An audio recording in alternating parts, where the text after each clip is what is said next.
नमस्कार दोस्तों, स्वागत है एक बार फिर से आपका हमारे YouTube channel Himachal Pradesh competition today में। तो दोस्तों, जैसा कि आप थंबनेल पे देख ही चुके हैं कि आज की इस वीडियो में हम आपको बताने वाले हैं बजट 2021 के बारे में। तो जैसा कि आप जानते हैं कि आज 1 फरवरी 2021 को संसद में जो है बजट पेश किया गया है, जिसकी पूरी जानकारी हम आपको इस वीडियो में देने वाले हैं।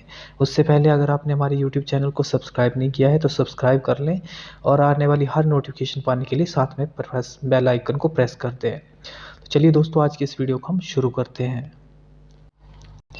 तो बजट में जो सबसे पहला पॉइंट रखा गया वो था कि आत्मनिर्भर भारत पैकेज में कुल 27.1 लाख करोड़ की रुपए की मदद जो है वो सरकार द्वारा दी गई। जो बजट का दूसरा मुख्य बिंदु था वो कि किसानों की आय दोगुनी करने पर जो है फोकस रहेगा। तो ये इस बजट का लक्ष्य है। उसके उसके उसके साथ ही जल जीवन मिशन की शुरुआत होगी। ये भी इसमें एक महत्वपूर्ण बिंदु जो है वो बजट का रहा है कि जल जीवन मिशन की शुरुआत होगी। साथ ही वायु प्रदूषण को रोकने के लिए भी प्रस्ताव रखा गया। उसके साथ साथ शहरी स्वच्छ भारत 2.0 की शुरुआत जो है वो इस बजट द्वारा की जाएगी।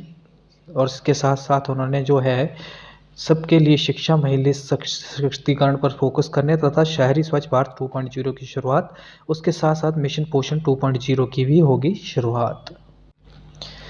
शहरों में अमृत योजना को भी आगे बढ़ाया जाएगा। इसके लिए 2,87,000 करोड़ रुपए जारी कर दिए गए हैं। वस्त्र उद्योग में बड़ा निवेश करने के लिए मेगा टेक्सटाइल योजना भी शुरू की जाएगी। बजट में जो है वो कोविड वैक्सीन के लिए 35,000 करोड़ रुपए दिए गए। साथ में नई बीमारियों पर भी होगा फोकस। वित्त मंत्री निर्मला सीतारमण ने अपने बजट भाषण में आत्मनिर्भर स्वस्थ भारत योजना का ऐलान किया है। सरकार की ओर से इसके लिए 64,180 करोड़ रुपए दिए गए हैं। मैन्युफैक्चरिंग पर फोकस जरूरी। Production linked incentive scheme $5 trillion की इकॉनमी बनने के लिए मैन्युफैक्चरिंग पर फोकस जरूरी है। ग्लोबल सप्लाई चेन में शामिल करना हमारा लक्ष्य है, जिससे ग्लोबल चैंपियन बन जा सकें। सरकार ने इसके लिए 1.5 लाख करोड़ रुपए का ऐलान किया था। इसके साथ ही राज्य और स्वतंत्र बॉडी को दिए जाएंगे 2 lakh crore. Railway, NHAI, airport authority के पास अब कई प्रोजेक्ट को अपने लेवल पर पास करने की ताकत होगी। मेगा राष्ट्रीय राजमार्ग परियोजनाओं की घोषणा। तमिलनाडु, पश्चिम बंगाल, असम और केरला में मेगा राष्ट्रीय राजमार्ग परियोजनाओं की घोषणा की गई। वित्त मंत्री निर्मला सीतारमण ने कहा कि तमिलनाडु में national highway project 1.03 lakh crore का होगा। इसमें इकोनॉमिक कॉरिडोर बनाए जाएंगे। मुंबई कन्याकुमारी इकोनॉमिक कॉरिडोर का ऐलान। केरल में भी 65,000 करोड़ रुपए के नेशनल हाईवे बनाए जाएंगे। पश्चिमी बंगाल में भी कोलकाता सिलगुड़ी के लिए भी नेशनल हाईवे प्रोजेक्ट का ऐलान। वित्त मंत्री ने असम में अगले 3 साल में हाईवे और इकोनॉमिक कॉरिडोर का ऐलान किया। अगले साल तैयार होंगे 8500 किलोमीटर के रोड प्रोजेक्ट। स्वच्छ हवा पर 2,217 करोड़ रुपए होंगे खर्च। स्वच्छ हवा के लिए सरकार ने मिलियन प्लस आबादी वाले 45 शहरों पर 2,217 करोड़ रुपए खर्च करेगी। 2030 तक बनाई जाएगी नई रेलवे प्रणाली। वित्त मंत्री निर्मला सीतारमण ने बताया कि राष्ट्रीय रेल योजना 2030 तैयार की जाएगी। मेट्रो रेल का 702 किलोमीटर पहले से ही परिचालन, 1016 किलोमीटर में पर काम चल रहा है। यात्रियों की सुविधा के लिए विजडम कोच की शुरुआत। कुल 1.10 लाख करोड़ का रुपए का बजट जो है रेलवे को दिया गया है। 7 टेक्सटाइल पार्क बनाए जाएंगे। वित्त मंत्री निर्मला सीतारमण की ओर से बजट में भाषण में बताया गया है कि देश में 7 टेक्सटाइल पार्क बनाए जाएंगे ताकि इस क्षेत्र में भारत एक्सपोर्ट करने वाला देश बने। जल्द लॉन्च होगी voluntary scrap policy. Voluntary scrap policy जल्द होगी लॉन्च। पुराने वाहनों के लिए आएगी स्क्रैप पॉलिसी। हर वाहन के लिए लेना होगा फिटनेस सर्टिफिकेट।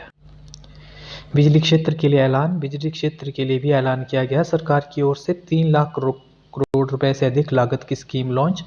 बिजली से जुड़े इंफ्रास्ट्रक्चर को मजबूत करने पर जोर। सरकार की ओर से हाइड्रोजन प्लांट बनाने का भी ऐलान। बिजली क्षेत्र में PPP मॉडल के तहत होंगे कई प्रोजेक्टों को पूरा। जम्मू कश्मीर में होगी गैस पाइपलाइन योजना की शुरुआत। उज्ज्वला योजना के तहत 1 करोड़ लाभार्थियों को जोड़ा जाएगा। अभी तक 8 करोड़ लोगों की ये मदद दी गई है। 100 नए शहर सिटी गैस वितरण में जोड़े जाएंगे। बीमा क्षेत्र में 74% तक FDI। अब इंश्योरेंस क्षेत्र में 74% तक FDI। पहले यहाँ पर सिर्फ 49% तक की थी इजाज़त। इसके अलावा निवेशकों के लिए चार्टर बनने का ऐलान। इस वित्त वर्ष से शुरू होगी PLI उत्पादन आधारित योजना पर इस वित्त वर्ष से शुरू अगले 5 सालों में 1.97 लाख करोड़ रुपए खर्च किए जाएंगे। इसके साथ ही प्रवासी मजदूरों के लिए बनेगा पोर्टल। प्रवासी मजदूरों के लिए देश भर में एक देश एक राशन योजना शुरू। एक पोर्टल की शुरुआत की जाएगी जिसमें प्रवासी मजदूरों से जुड़ा डाटा होगा। 100 नए सैनिक स्कूल बनेंगे। नेशनल एजुकेशन पॉलिसी को तहे दिल से स्वीकार किया गया है। इसके लिए प्राइवेट सेक्टर की मदद ली जाएगी। हायर एजुकेशन कमीशन बनेगा। इसके लिए कानून में संशोधन किया जाएगा। अनुसूचित जाति के 4 करोड़ विद्यार्थियों के लिए 35,000 करोड़ रुपए का ऐलान। संयुक्त अरब अमीरात के साथ मिलकर स्किल ट्रेनिंग पर काम। भारत और जापान मिलकर भी एक प्रोजेक्ट को चला रहे हैं। लेह में केंद्रीय यूनिवर्सिटी बनाए जाने का ऐलान। आदिवासी स्कूलों में एकलव्य स्कूल खोले जाएंगे। अगली जनगणना की प्रक्रिया जो होगी वो डिजिटल होगी। इसके लिए सरकार ने 3,760 करोड़ रुपए देगी। चाय बागान श्रमिकों को 1,000 करोड़ रुपए मिले। वित्तीय घाटा जो है वो 6.8% रहने का अनुमान है।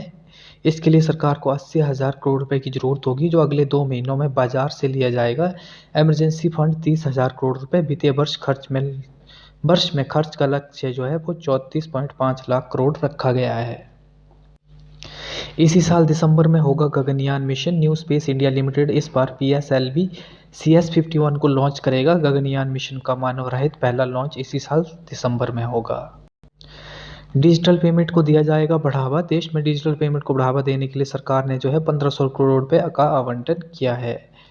ये रकम डिजिटल पेमेंट के इंसेंटिव के तौर पर खर्च होगा। गोवा डायमंड ज्वेलरी सेलिब्रेशन मना रहा है। हम 300 करोड़ रुपए इसके लिए देंगे और 1,000 करोड़ रुपए असम और पश्चिम बंगाल में टी वर्कर के लिए दिए जाएंगे। ये जो है वित्त मंत्री निर्मला सीतारमण ने कहा। 75 साल से ज़्यादा वरिष्ठ नागरिकों को ITR भरने की आवश्यकता नहीं। विवादों को खत्म करने के लिए समिति का गठन होगा। फेसलेस समिति बनाई जाएगी। इलेक्ट्रॉनिक सामान होगा महंगा। इनकम टैक्स के सेक्शन 80EA के तहत अब छूट को 31 मार्च 2022 तक लिए गए लोन पर लागू किया जाएगा। पेट्रोल डीजल पर लगाया गया कृषि सेस। तो दोस्तों ये थे बजट के कुछ महत्वपूर्ण बिंदु जिनके बारे में हमने आपको बताया। अगर आपको ये वीडियो अच्छी लगे तो लाइक करें। चैनल पर नए हो तो सब्सक्राइब करना बिल्कुल भी ना भूलें।